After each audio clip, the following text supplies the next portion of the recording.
فاتحة.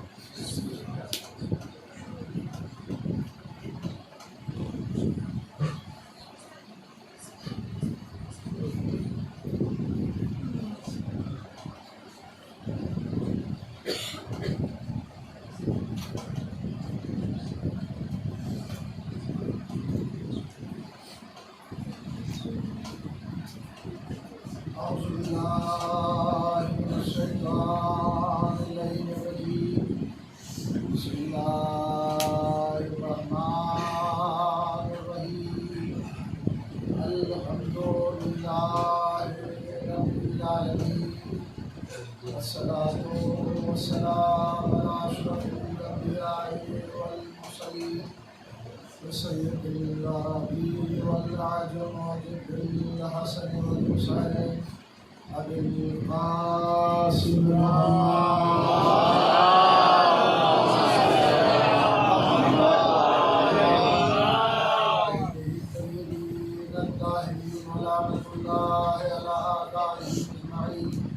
من الآن إلى قيام يوم الدين. رب اشرح لي صدري ويسر لي أمري واحلل عقدة من لساني يفقهوا قولي. أما بعد فقد سبحانه وتعالى في القرآن الكريم. بسم الله الرحمن الرحيم. هو الذي بعث في الأميين رسولا منهم يتلو عليهم آياته ويزكيهم ويعلمهم الكتاب والحكمة وإن كانوا من قبل لفي ضلال مبين. صلوات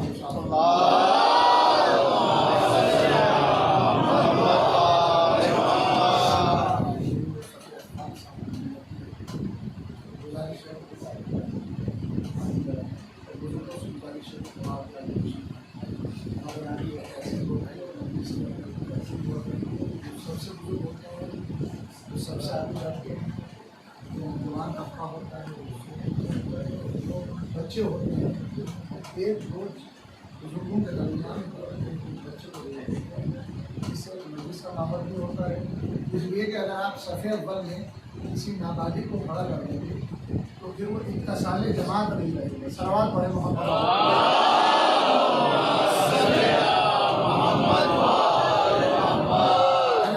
کسی نہ کسی گھڑی اور کسی نہ کسی لمحے میں محتاج ہے محمد و آل محمد کا. تو فرض سمجھ کے نہیں بلکہ فرض سمجھتے ہوئے بآواز بلند صلوات ارشاد.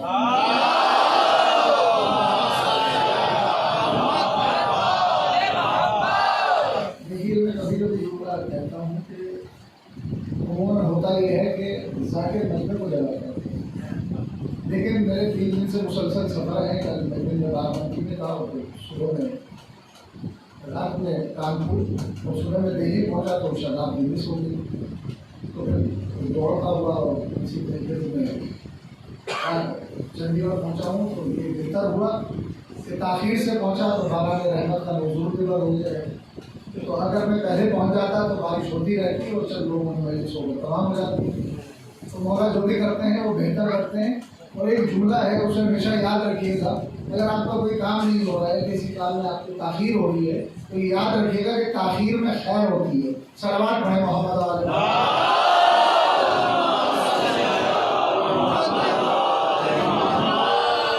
مجھے احساس نہیں ہو رہا ہے کہ آپ مجھے جگہ پائیں گے، بلکہ مجھے ہی آپ کو جگانا پڑے گا. صلوات پڑھیں محمد.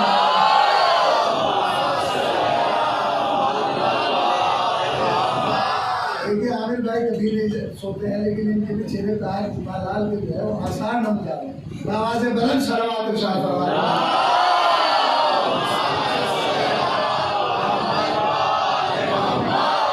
دیکھیے مسلسل میں اس آیت کی تلاوت کر رہا ہوں اور خمسنے میں نے اسی آیت کی تلاوت کی. وہ وہی تو خدا ہے کہ جس نے امیین میں ایک رسول کو مبعوث کیا تاکہ وہ آیات کی تلاوت کرے، تذکرہ نفس کرے، کتاب کی تعلیم دے اور حکمت کو سکھائے.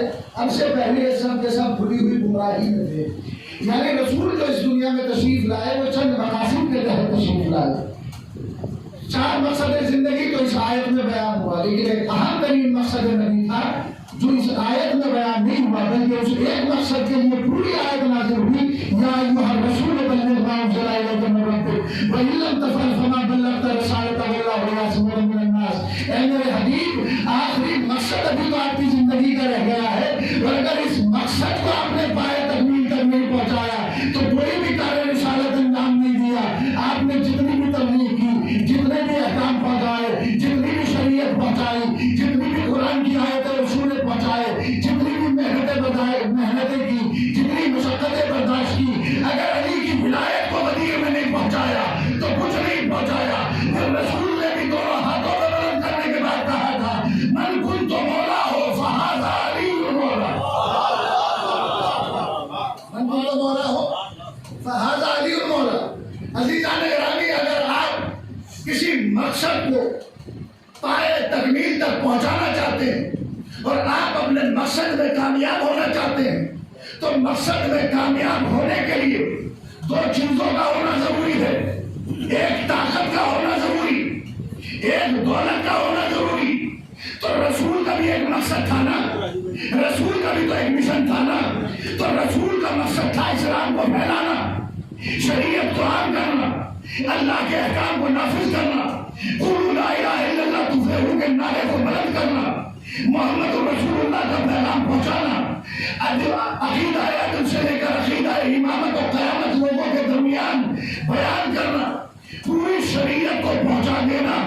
تو رسول جو اپنے مقصد کو لے کر آئے تھے تو مقصد کو پورا کرنے کے لیے رسول کو بھی تو دو چیزوں کی ضرورت تھی، ایک طاقت کی ضرورت، ایک دولت کی ضرورت۔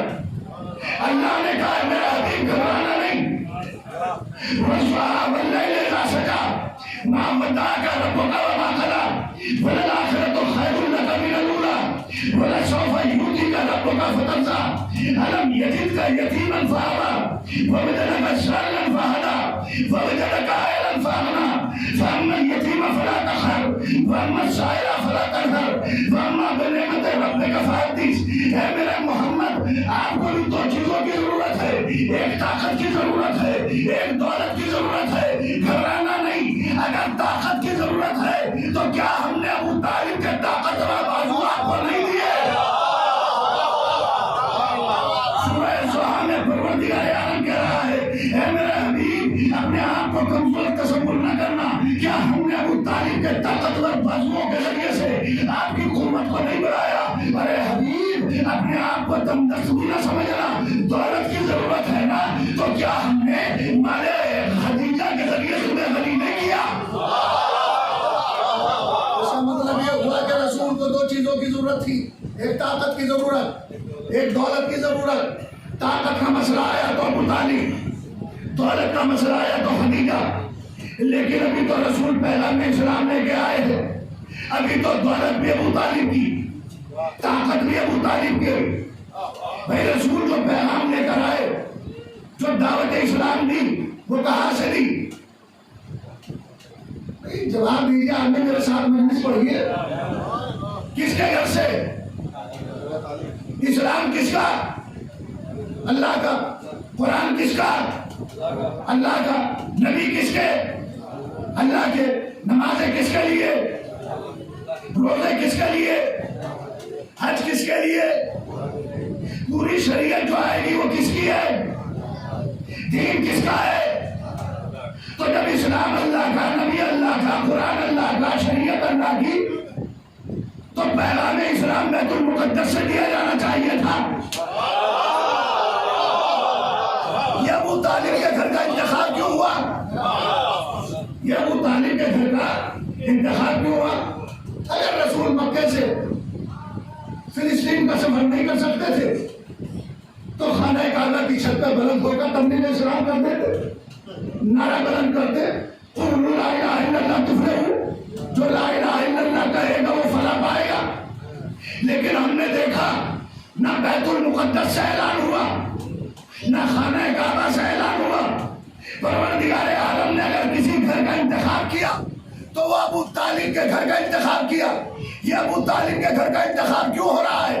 پر عزیزان گرامی، ابو طالب کے گھر کا انتخاب اس لیے ہوا، پروردگار عالم حال کے آئینے میں، ادھر دیکھیے، رہے ہونے دیجیے عزیزان گرامی، گھبرائیے نہیں، آپ دیکھیے حال کے آئینے میں پروردگار عالم استقبال کو دیکھ رہا تھا۔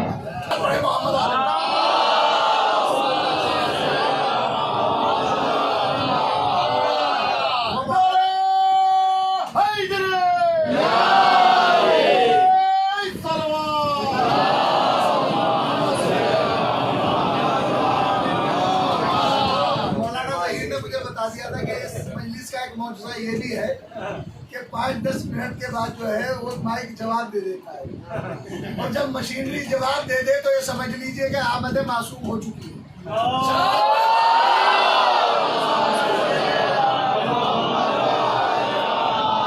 تو ہے نا کہ جب امام زمانہ تشریف لائیں گے پوری مشین جواب دے دے گی۔ صلوات پڑھیں محمد علیہ۔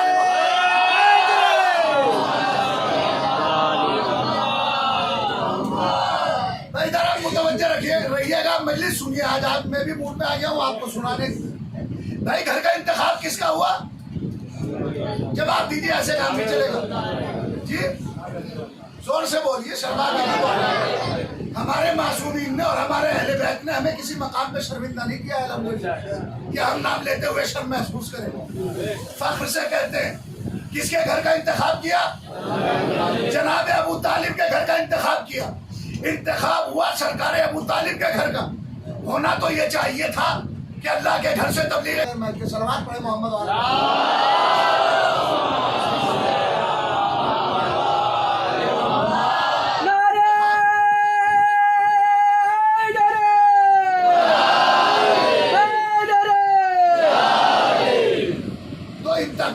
تو یہ چاہیے تھا کہ تبلیغ اسلام بیت المقدس سے ہوتی، ہونا تو یہ چاہیے تھا کہ اللہ کے گھر سے تبلیغ اسلام ہوتی،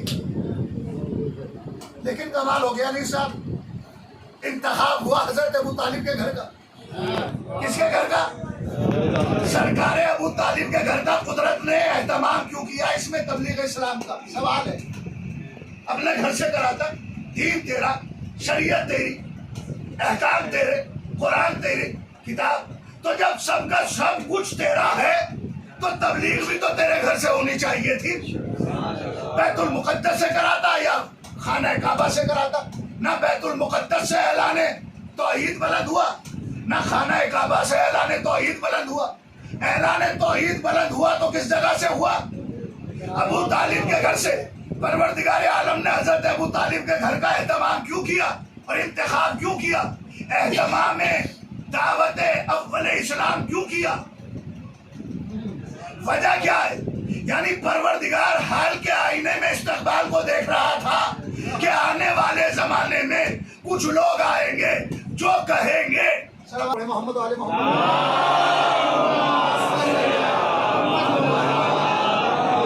انتخاب کس گھر کا کیا؟ حضرت ابو طالب کے گھر کا۔ کیوں کیا؟ کیوں کیا؟ دین اللہ کا، شریعت اللہ، اسلام اللہ، قرآن اللہ کی کتاب۔ اے پروردگار، تجھے اپنے دین کی تبلیغ کرانی تھی تو بیت المقدس سے کراتا، اور بیت المقدس بہت دور تھا تو خانہ کعبہ کی چھت پہ بھیج دیتا اپنے نبی۔ اللہ کا پیارا نبی خانہ کعبہ کی چھت پہ بلند ہوتا، اور بلند ہونے کے بعد کہتا قولوا لا الہ الا اللہ تفلحوا۔ لیکن دعوت اسلام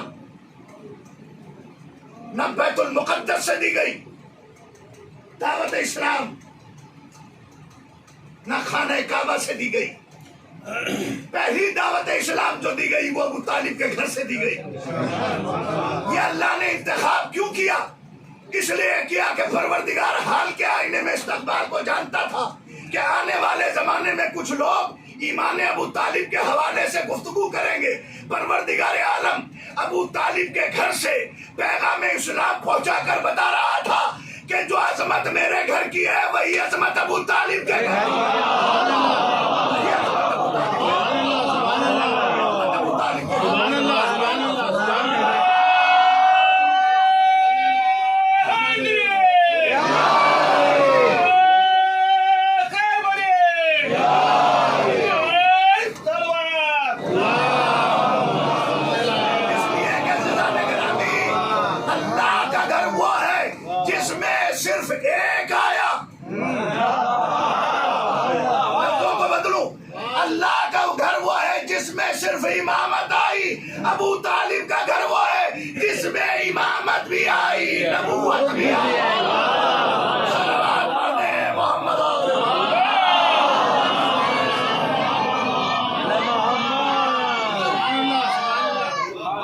اسلام دی جا رہی ہے, سبحان اللہ. دعوت اسلام دی جا رہی ہے. پہلی دعوت دعوت ذوالشیرہ, گھر ابو طالب کا, پیغام اللہ کا, گھر ابو طالب کا, نعرہ اللہ کا, گھر ابو طالب کا, نبی اللہ کا, گھر ابو طالب کا, حجت اللہ کی, گھر ابو طالب کا, معصوم منصوص من اللہ, اللہ کی جانب سے انتخاب ہوا ابو طالب کا گھر. یعنی پروردگار عالم نے بتایا جیسا میرا نبی ہے, جیسا میرا ولی ہے, ایسے ہی ابو طالب کا گھر ہے.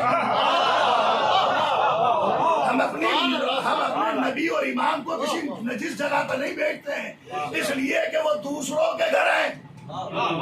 مکے میں جہاں پہ ہر سائز کا مل جائے گا, چھوٹا منجلا اس سے بڑا, جس نے چاہا ایسا بنا لیا. انہوں نے تو خدا بنائے تھے. مجبوریاں بھی سمجھا کیجیے.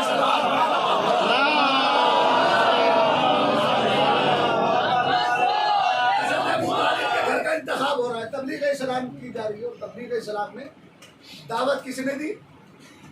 رسول نے. دسترخوان کس کا بچھا؟ سرکار ابو طالب کا. خرچ کس کا ہوا؟ سرکار ابو طالب کا. پہلے دن دعوت, کم کھانا تھا, رسول آگے بڑے, چکھا نوش فرمائے, کم کھانا. ماذا اللہ سما ماذا اللہ, جو بڑے بڑے ابو آئے تھے. میں نے کہا نا کچھ مجبوریاں سمجھا کہ کچھ جو بڑے بڑے ابو آئے تھے, ابو لہب, ابو جہل, بڑے بڑے تھے. کچھ چھوٹے تھے, کچھ ان سے بھی بڑے تھے. صلوات پڑھے محمد علیہ.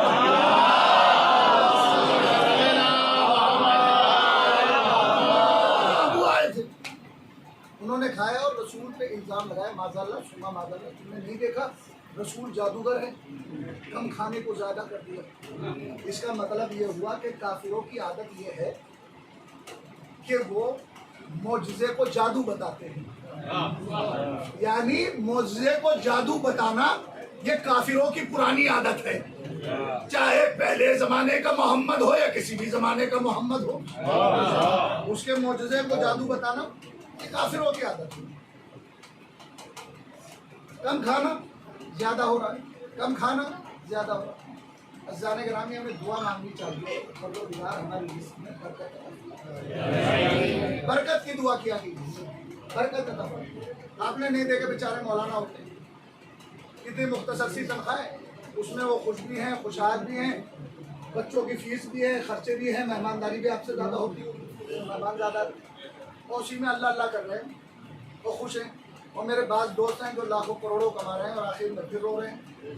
مہینہ آنے والا ہے, وجہ کیا ہے؟ کیونکہ مولانا قرآن بھی پڑھ رہے ہیں, افضل وقت نماز بھی پڑھ رہے ہیں, تو اللہ نے ان کی دولت میں برکت رکھی ہے. تو آپ بھی تلاوت قرآن کریں, اور اگر نماز پڑھیں تو اللہ آپ کی بھی دولت میں برکت رکھ دے گا. تو برکت جو ہے یہ سب سے بڑی چیز ہے. سب سے بڑی چیز کیا ہے؟ برکت ہے. دعا کیا کیجیے کہ پروردگار ہمارے مال میں برکت عطا فرمائے.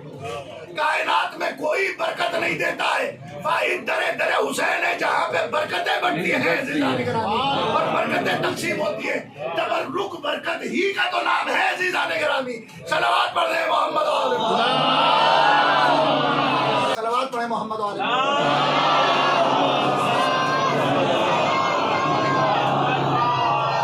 تو سرکار ابو طالب کے گھر کا انتخاب ہوا, تبلیغ اسلام ہو رہی ہے. اب یہ روز کھانا کھا رہے ہیں اور رک کے جا رہے ہیں, مسلسل جا رہے ہیں. اب طاقت کی ضرورت تھی یا نہیں تھی رسول کو؟ یہ تو روز کا یہی معمول بن گیا تھا, کھاتے تھے چلے جاتے تھے, کھاتے تھے چلے جاتے تھے. اب ضرورت تھی عزیزان گرامی کہ طاقت کی. تو ایک مرتبہ جب رسول اٹھنا چاہتے ہیں اور یہ ابو لہب ابو جہل اپنی جگہ سے اٹھے, تو ایک مرتبہ سرکار ابو طالب نے اشارہ کیا, رسالت کی بلا اشارہ کیا. اس کا مطلب یہ ہے کہ ابو طالب اس عظیم شخصیت کو کہتے ہیں جو باطل کو دبا دیتا ہے, حق کو ابھارا دیتا ہے.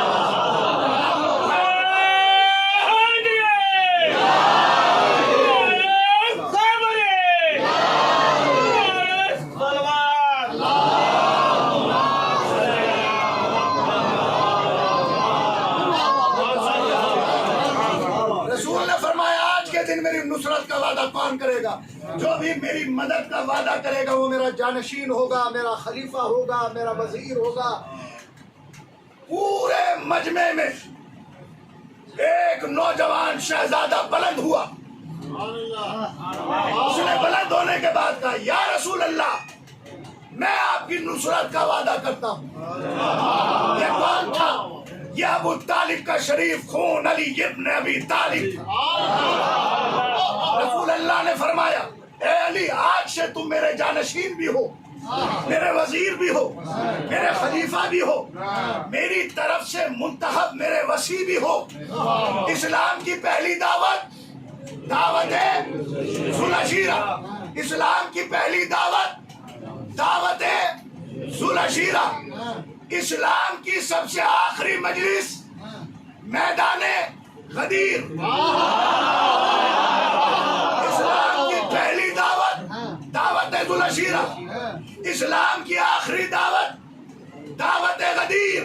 تو مجھے کہنے دیجئے اسلام کا آغاز بھی علی ہے، اسلام کا انجام بھی علی ہے۔ صلوات پڑھ دیں محمد۔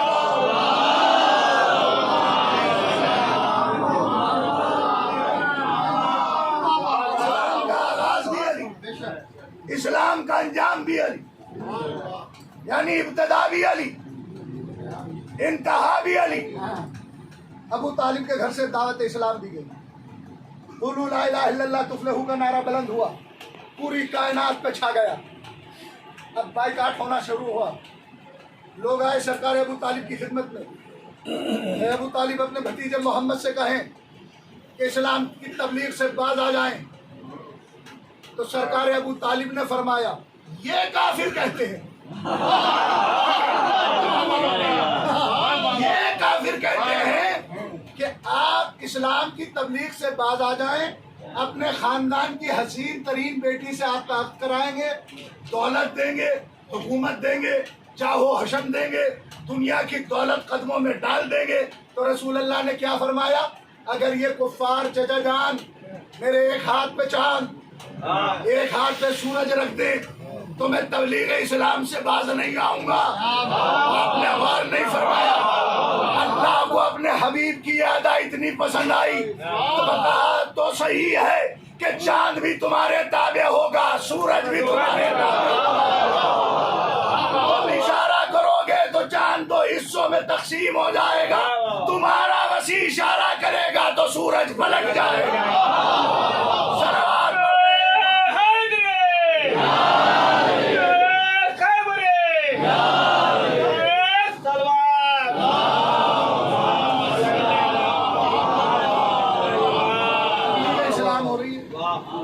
سختیاں بڑھتی جا رہی، شیب ابی طالب کی سختیاں آئیں، اور شیب ابی طالب میں عزیزان گرامی وہ زندگی گزاری ہے سرکار ابو طالب علیہ السلام نے کہ پتے کھا کھا کر زندگی بسر کی۔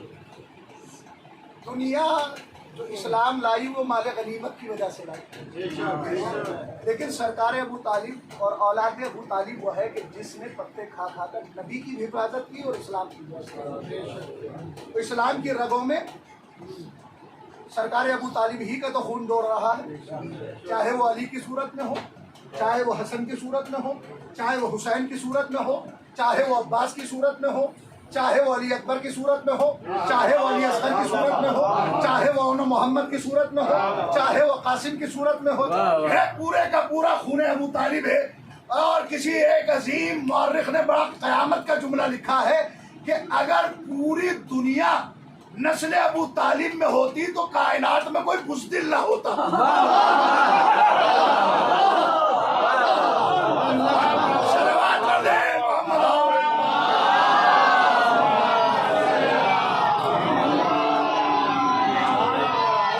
مل جل کر ایک مرتبہ اور صلوات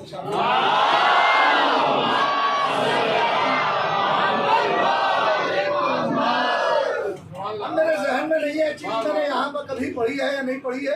شیب ابی طالب میں رسول اللہ کا روزانہ کا معمول یہ تھا کہ علی کو اٹھاتے تھے نبی کے بستر، اور نبی کو اٹھاتے تھے علی کے بستر، طالب کو اٹھاتے تھے نبی کے بستر پر، نبی کو اٹھاتے تھے طالب کے بستر پر، روزانہ کا معمول تھا۔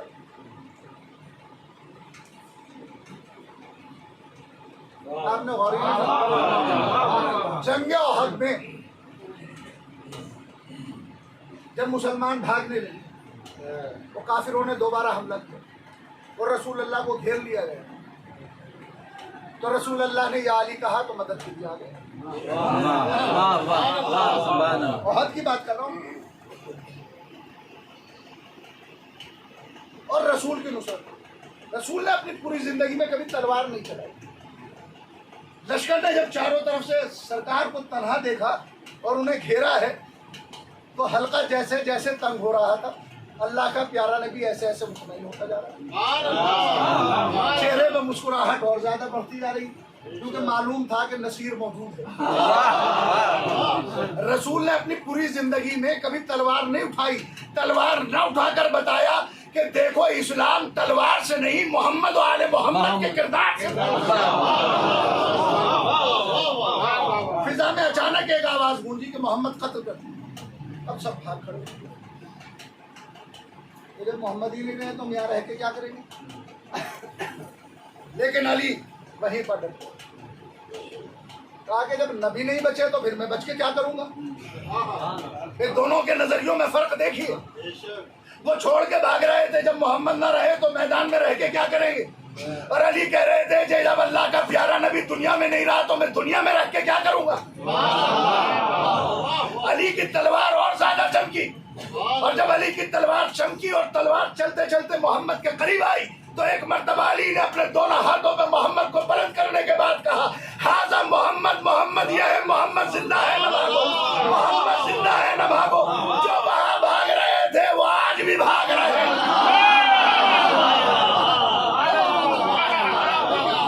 کبھی یمن میں بھاگ رہے ہیں، کبھی بحرین میں بھاگ رہے ہیں، کبھی سیریا میں بھاگ رہے ہیں، کبھی بورا بورا کی پہاڑی میں بھاگ رہے ہیں۔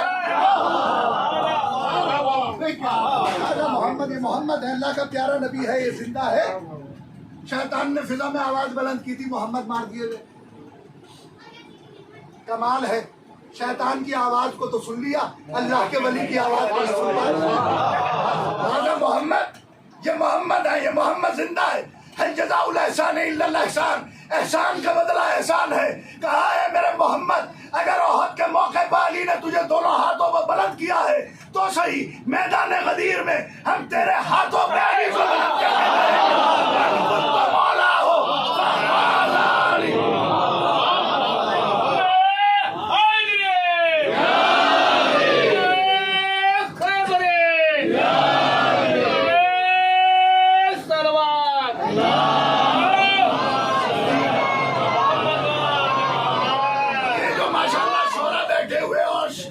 شناس لوگ بیٹھے ہوئے ہیں، ان کے لیے تحفہ حسنین بھائی نے یہ وزن والی بات پڑھی تھی اس خمسے میں، اور ایک شعر پڑھا تھا، اس کے ذیل میں میں نقطہ پیش کرنے جا رہا ہوں۔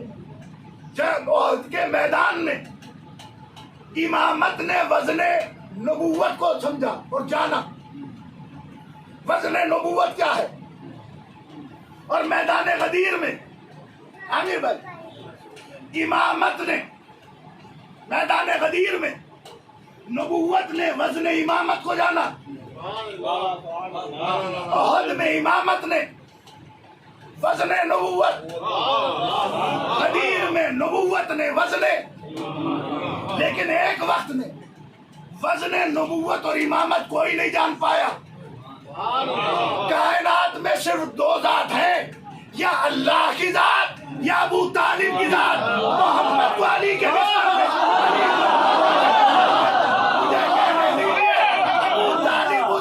شخصیت کو کہتے ہیں جو وزن نبوت کو بھی جانتی ہے، وزن امامت کو بھی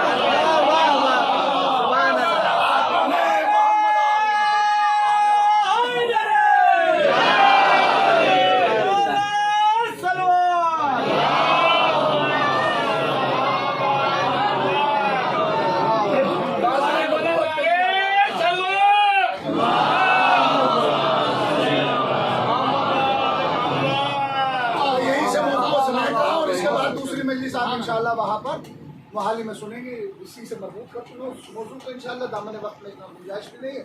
دوسری مجلس بھی ہونی ہے ماشاءاللہ. یہ تو مجلس کا ثلاثہ ہو گیا ہے. صلوات پڑھیں محمد و آل محمد. پھر مغرب کے فوراً بعد ایک اور جگہ مجلس ہے، وہاں بھی انشاءاللہ آپ حضرات شرکت کریں گے. تو بس یہاں پہ میں اپنے موضوع کو سمجھ رہا ہوں. شیب ابی طالب کی سختیاں ہیں اور سرکار ابو طالب پہ تشریف لے گئے سرداروں کے پاس کہ وہ جو تم نے دستاویز تیار کی تھی نا بائیکاٹ کی، سب دیمک نکل گئی. اس کا مطلب یہ ہوا کہ اگر اہل بیت کے خلاف کوئی بھی تحریر لکھی جاتی ہے وہ ختم ہو جاتی ہے، اور اہل بیت کے حق میں جو تحریر لکھی جاتی ہے وہ ہمیشہ باقی رہتی ہے. اب کوئی بھی شاعر ہو، کوئی بھی عالم ہو، اس خلوص کے ساتھ لکھے کہ میں اس کے لیے لکھا ہوں اور لکھ کے چھوڑ دے. اب تو ان کی ذمہ داری ہے اسے شائع کرانا. صلوات پڑھیں محمد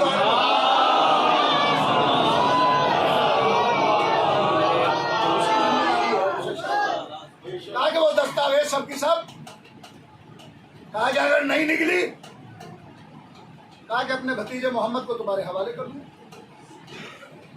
کہا کہ سب تو بھی جاندار ہے. صندوق کو کھولا گیا، ایک صندوق میں دوسرا صندوق، دوسرے میں تیسرا اور تیسرے میں چوتھا، ایک کے بعد دیگر کھل رہے. اب جو آخری صندوق کھلا تو اس کو دیمک نکل گئی، اور اس کے بعد پھر یہ شیب ابی طالب کی سختیاں ختم ہوئی اور بائیکاٹ ختم ہوئی. رسول نے فرمایا تھا کہ میرے چچا ان سے جا کے کہیں وہ دستاویز دیمک نکل گئی. کتنا یقین ہے ابو طالب. آج تک کائنات میں تاریخ میں دو چیزیں میری سمجھ میں نہیں آئی.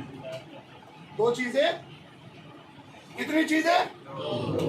دو چیزیں میری سمجھ میں آج تک تو نہیں آئی تاریخ میں. ایک شک سمجھ میں نہیں آیا، ایک یقین سمجھ میں نہیں آیا. جس نے زندگی بھر رسول پر یقین رکھا وہ کافر، اور جو زندگی بھر شک کرتے رہے وہ بڑے بڑے مسلمان. صلوات پڑھیں نا محمد آل محمد.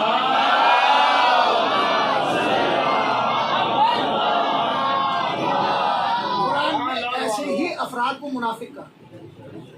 ہم شیعوں کے اوپر ایک الزام لگایا جاتا ہے اور وہ الزام یہ ہے کہ ہم صحابہ کا احترام نہیں کرتے. یہ جھوٹا الزام. جتنا احترام صحابہ کا ہم کرتے ہیں کسی کا نہیں کرتے. لیکن یہ ہم اس منبر سے گھر میں بھی باہر بھی مائک سے بھی ہر جگہ کہتے ہیں ہم صحابہ کا احترام کرتے ہیں، منافقوں کا احترام نہیں کرتے. اس لیے کہ ہم برائی کو صحابی نہیں کہتے اور صحابی کو مشہور جملہ ہے. منافق کہتے کسے؟ ارشاد ہوا اے میرے رسول، یہ لوگ جب آپ کی خدمت میں آتے ہیں تو کہتے ہیں ہم ایمان لے آئے، اور جب بزم شیاطین میں جاتے ہیں کہتے ہیں ہم تو رسول کے ساتھ مذاق کر رہے ہیں. قرآن کہتا ہے آنے دو قیامت میں، دیکھو ہم کیسے مذاق کریں گے ان کے ساتھ. در جنت کو کھول دیں گے. میرے نبی کے ساتھ مذاق کرتے تھے، آؤ، اور جیسے ہی دوڑتے ہوئے قریب آئیں گے در جنت ان پہ بند کر دیا جائے گا نا. تو میں سوچتا تھا یہ کون سی مذاق ہے. جنت کے دروازے پہ دوڑتے ہوئے آئے اور دروازہ بند کر دیا. کچھ لطف نہیں آ رہا. بات اور کچھ ہے. بات سمجھ میں آئی معراج میں جا کے. میں جب دروازہ کھلا ہوا ہوتا ہے نا تو جو زنجیر ہوتی ہے نا وہ نظر نہیں آتی. جو کنڈی ہوتی ہے، زنجیر ہوتی ہے، وہ نظر نہیں آتی جب آپ دروازہ کھول دیتے ہیں. اور جب بند کر دیتے ہیں تو باہر نظر آتی ہے نا. رسول اللہ جب معراج پہ گئے اور در جنت پہ پہنچے تو کیا دیکھا؟ ایک یاقوت سرخ کی کنڈی لٹکی ہوئی ہے، زنجیر لٹکی ہوئی ہے، اور وہ جب در جنت سے ٹکراتی ہے ایک ہی آواز آتی ہے، یا علی یا علی یا علی. یہ منافق جب دوڑتے ہوئے وہاں جائیں گے تو یہی سوچیں گے ارے جس سے دنیا میں بچتے آئے تھے یہ تو در جنت میں موجود ہے.